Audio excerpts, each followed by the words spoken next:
The United States government began shutting down after midnight on Wednesday as President Donald Trump and lawmakers failed to break a budget deadlock, marking the first closure since the record 35-day shutdown nearly 7 years ago. The impasse stemmed from Democratic demands for expanded healthcare funding, particularly for low-income households under the Obamacare program, which the Trump administration is seeking to dismantle. Trump blamed Democrats for the crisis, warning that the shutdown would disproportionately affect their supporters. So we would be laying off a lot of people that are going to be very affected, and they are Democrats. They are going to be Democrats, he told reporters in the Oval Office. He added that a lot of good can come from shutdowns and suggested he would use the pause to cut programs aligned with Democratic priorities. So we're doing well as a country, so the last thing we want to do is shut it down, but a lot of good can come down from shutdowns. We can get rid of a lot of things that we didn't want, and they'd be Democrat things, but they want open borders. They want men playing in women's sports.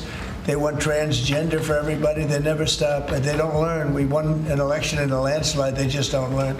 So we have no choice. I have to do that for the country. The government officially closed at 12:01 a.m. after the Senate failed to advance a short-term spending bill already passed by the House. Republicans had sought to extend current funding until late November, but Democrats rejected the proposal, demanding the restoration of billions in healthcare spending. The shutdown halts operations at multiple federal departments and agencies, potentially furloughing up to 7,500,000 employees daily, according to the Congressional Budget Office. While essential services such as the Postal Service, military operations, and welfare programs will continue, hundreds of thousands of workers will remain unpaid until the government reopens. The closure comes amid heightened anxiety in the federal workforce following earlier mass layoffs overseen by Elon Musk's Department of Government Efficiency. The Senate is scheduled to reconvene later this week, though a recess in the House complicates prospects for a swift resolution. It remains unclear how long the shutdown will last. Since 1976, the US government has shuttered 21 times, but most stoppages were the longest from December 2018 to January 2019. Stretched 35 days after Trump clashed with Democrats over broader wall funding.